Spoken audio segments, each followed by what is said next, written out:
Fate doesn't always arrive with a bang. Sometimes it's quiet, invisible, carried on an air current you can't see, but also can't escape. A scent that enters your life without permission and decides everything that follows. This is the story of a man who thought he controlled his own destiny, who believed that every decision shaped an outcome and that careful planning determined every result.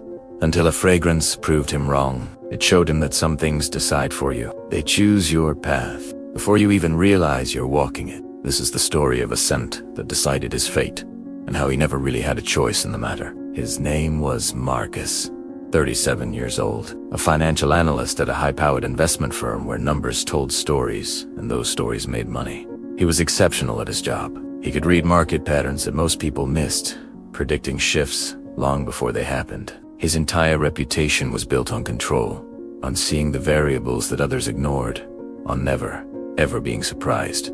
His life reflected that same precision. Every detail was managed. He lived in a carefully curated apartment with a minimal aesthetic. Everything was chosen for its purpose. There was nothing decorative, nothing emotional, just clean lines and clear function. His relationships were like transactions, built on mutual benefit without any messy attachment. He dated when it served his professional network, and he ended things before they required any vulnerability. He kept everyone at a distance that prevented complication. He didn't believe in things he couldn't quantify. To him, luck was just probability misunderstood. Intuition was just pattern recognition operating below conscious awareness. And fate was what people called the consequences. They hadn't predicted. He never wore cologne. He considered it an unnecessary variable. Why introduce an element you couldn't control? Scent was just a chemical compound meeting a biological response. Too many unknown factors. Too much room for an unintended reaction. Better to remain neutral, predictable, a known quantity. The package arrived on a Tuesday. No sender address. Husta's name written in an unfamiliar, elegant handwriting. The kind of old-fashioned script that suggested a formality from another era. His assistant brought it to his office. This came for you. No return address. Want me to have security? Check it? Marcus looked at the package. It was small, wrapped in brown paper and tied with actual string. It was completely out of place in his glass-on-steel office environment. That won't be necessary, he heard himself say, surprised by his own response. He always had packages screened. He always followed protocol. But something about this one felt different, not dangerous, just significant, in a way he couldn't articulate. He opened it carefully. Inside was a dark wooden box, hinged, and inside that box, nestled in black silk, was a bottle, crystal, faceted. It caught the light in a way that seemed intentional, deliberate. There was no note, no card, no explanation, just the bottle and a profound silence. He should have disposed of it. Anonymous packages with unknown substances weren't things you kept, basic security protocols, screened for immediate disposal. But he opened it. The scent that emerged was unlike anything in his experience.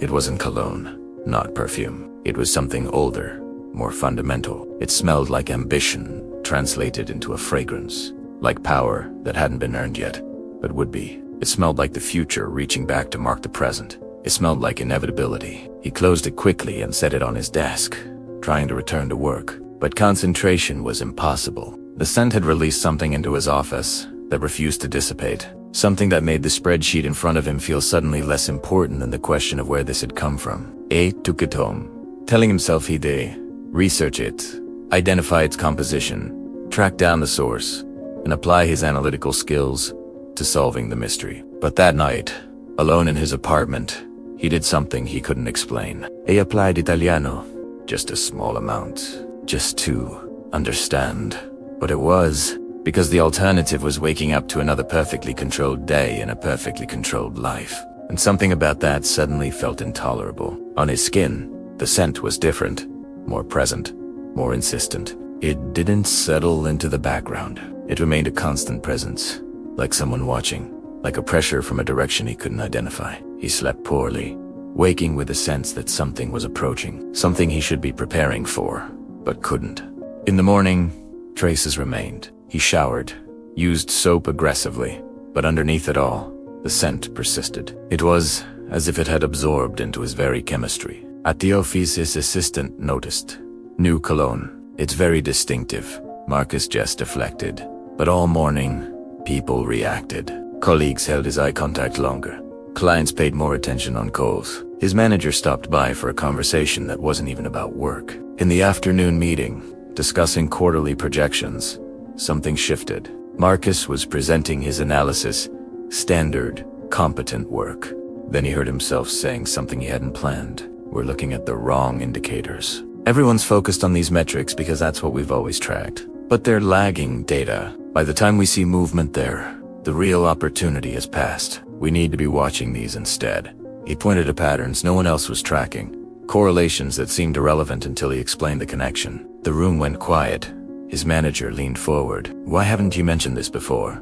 I didn't see it before, Marcus said. And it was true. He'd been looking at the same data for months, but with that scent, he saw patterns that had been invisible. His manager asked him to prepare a full presentation for senior leadership. Marcus spent the next week developing an analysis that felt simultaneously logical and revolutionary. Every night, he wore the scent. Every morning, he saw more clearly. The presentation changed everything. Within 3 months, his predictions proved devastatingly accurate. The firm made returns that exceeded anything in its recent history. His reputation shifted. He wasn't just a competent analyst anymore. He was the person who saw what others missed, the one who had a gift for seeing the future. But something else was happening.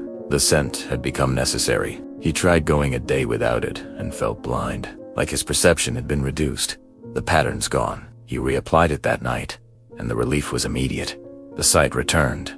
He understood then. The scent hadn't given him a new ability. It had made him dependent on something external for a perception he'd always possessed but never accessed. It had created a need where none had existed. He sent samples to labs, but the results made no sense. Compounds that shouldn't work together. Ingredients that shouldn't be stable. A formulation that violated basic chemistry. He hired an investigator to find the sender. Nothing. The package had no trail. The handwriting matched no database. The bottle was unique. His life had transformed. Promotions, recognition, opportunities that were once impossible were now inevitable. But every success felt hollow. He knew it wasn't just his skill. It was descent. He met someone at a conference, another analyst. She was sharp, insightful, and she noticed the scent immediately. That's unusual. What is it? Something I received. I don't know what it is. It suits you, she said. Makes you seem powerful, like you see things others don't. The observation was terrifyingly accurate, because the power wasn't his. It was borrowed. 6 months after receiving it, the bottle was half empty. Marcus started rationing it, terrified of what would happen when it ran out. Would the sight disappear? Would he return to being competent, but ordinary? His nightmares were filled with failed predictions and being revealed as a fraud. He understood then that it wasn't a gift. It was a curse. It had shown him what was possible, then made him dependent on it. The woman he was seeing left. She said he was obsessive, paranoid, constantly checking his supply. How do you tell someone your success is chemical, that your perception is borrowed? A year after he got it, he made a decision. He stopped wearing it, just to see if anything he'd become was actually real. The withdrawal was brutal. His perception dimmed. The patterns vanished. He gave a presentation that was merely competent and saw the disappointment in their eyes. He lasted 3 days. On their food, he reapplied it. The sight returned, and with it, a wave of relief and self-loathing. He'd become exactly what he'd always despised. Someone dependent, someone controlled. The scent decided his fate, not by creating his success, but by making him dependent on it, by giving him everything while taking away the one thing he valued most: control. He still wears it. Every day, he watches the bottle empty, millimeter by millimeter, knowing it will eventually end. Knowing he'll have to face whether the person he's become can exist without it. Some gifts are curses, some elevations are traps. The scent gave him sight and took away his certainty. It made him successful, and it made him dependent. He lives with that now. The success that feels hollow, the perception that might be an illusion. The scent decided his fate, and he wears it still, not as a choice, but a necessity. Not with confidence, but with desperation. Not as a symbol of power, but of dependence. Thanks for watching. If you enjoyed this story, be sure to like, subscribe, and hit that notification bell for more. See you next time.